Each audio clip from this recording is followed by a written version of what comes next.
Bonsoir, Madame Edith Sika. Bonsoir, madame. Vous avez écouté, spécialiste de la douleur et chiropraticienne, parler de la prise en charge de la douleur. Avec tous ces soulagements qu'ils apportent, est-ce qu'une prise en charge psychologique est encore indispensable selon vous? Mais je vous dirais bien sûr que la prise en charge psychologique est même nécessaire parce qu'il faut dire que face à la douleur, on a ce qu'on appelle la prise en charge médicamenteuse et on a la prise en charge non médicamenteuse, comme l'expliquait Dr Nzé. Et la dimension psychologique est très importante à ce niveau.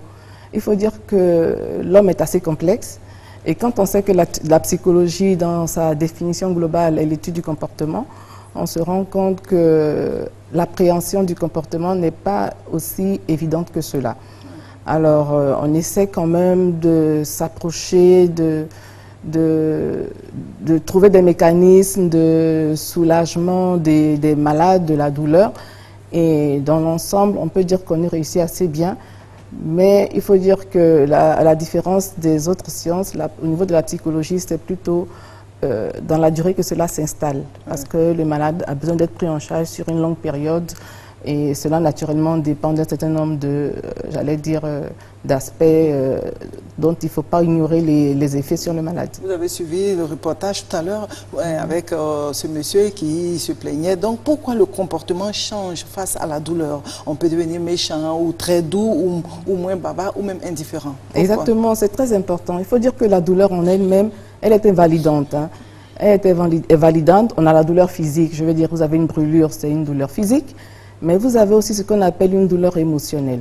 Et la douleur émotionnelle se traduit par l'anxiété, cela se traduit par une situation d'appréhension de quelque chose qu'on ne maîtrise pas. J'ai mal, est-ce que peut-être je vais mourir? Exactement. Je ne marche pas bien, je vais être paralysée. Exactement. Dans ce moment-là, on touche le côté hypochondriaque de la chose, parce qu'effectivement, on a souvent des personnes qui disent « j'ai mal au ventre, j'ai sûrement un cancer du côlon, je vais mourir ». Et on est dans une situation hypochondriaque d'un individu qui voit tout de suite le côté négatif de ce qu'il a. Donc on peut aller vers la dépression? Ah oui, bien sûr, on peut aller vers la dépression. Comme je veux dire aussi, donc ça c'est le côté émotionnel de la chose, mais on a aussi le côté comportemental de la chose. Parce qu'en fait, quand un enfant crie ou une personne pleure, très souvent on dit non, tu es un garçon, il ne faut pas pleurer, un garçon ne pleure pas. Ou on dit à une femme, quand tu accouches, il ne faut pas crier. C'est culturel. C'est culturel. Alors que les larmes, c'est réparateur. Je veux dire que lorsqu'on pleure, je veux dire une crise de larmes est réparatrice parce qu'elle vous fait passer d'un stade de mal-être à un stade de bien-être. Au-delà des larmes, vous prenez de nouvelles dispositions qui vous permettent d'affronter le problème qui s'est posé à vous. Et vous avez aussi ce côté mental qui vous dit que seul votre organisme peut interpréter la douleur. Votre organisme qui vous informe de l'intensité de la douleur, qui vous permet d'interpréter ce que vous ressentez.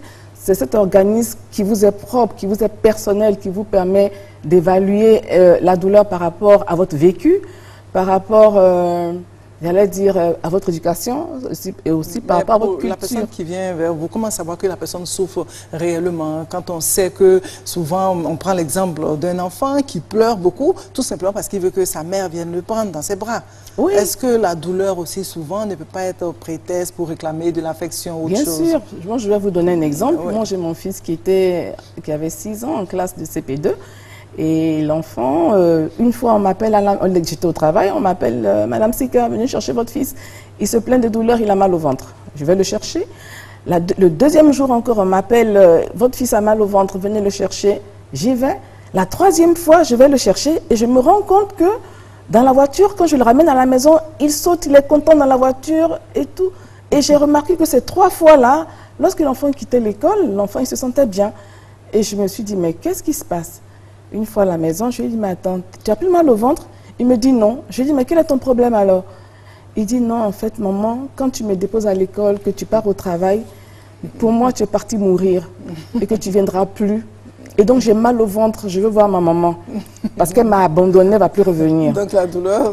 Exactement. Pour vous dire que la douleur, elle peut être aussi psychosomatique. C'est-à-dire que vous avez une douleur, mais qui se ressent sur le côté physique, comme si, en fait, vous souffrez vraiment de cet endroit, alors qu'en réalité, ce n'est pas le cas.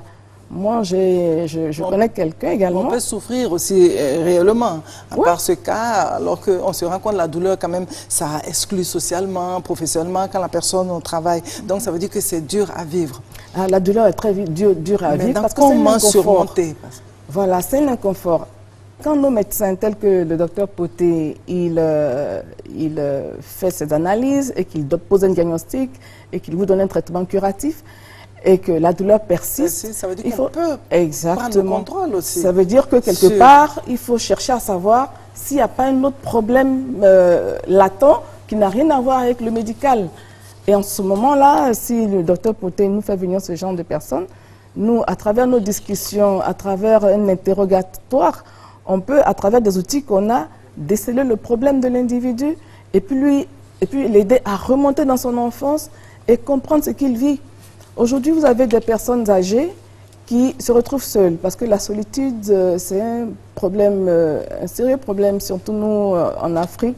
C'est pas évident pour nos parents de rester seuls. Nous avons des charges, nous avons nos propres stress, nous avons nos propres problèmes à régler. On ne va pas souvent les voir. Et ces parents-là sont dans une solitude qui se transmet de façon psychosomatique. Exactement. Des maladies.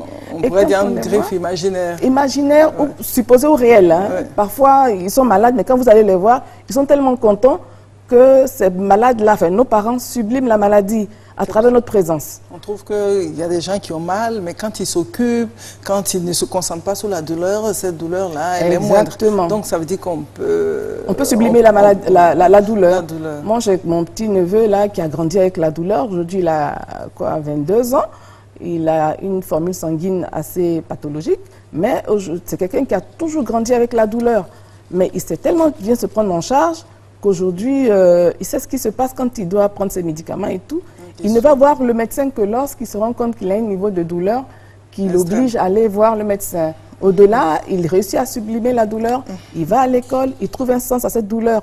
Et même nous en sommes arrivés à penser que lorsque la personne n'est plus dans une situation de douleur, elle est étonnée et elle se pose la question de savoir pourquoi ça ne fait plus mal, au point où cette douleur devient comme une habitude, comme l'a dit le docteur Poté. Le cerveau. Exactement. Pourquoi est-ce que je n'ai plus mal alors qu'en réalité, je devrais avoir mal? Et le fait qu'on n'ait plus mal, on se crée des situations pour avoir mal, de sorte que ce soit l'attitude normale ou plutôt la situation normale. On finit par normaliser la douleur. Merci Madame Sika pour ces échanges.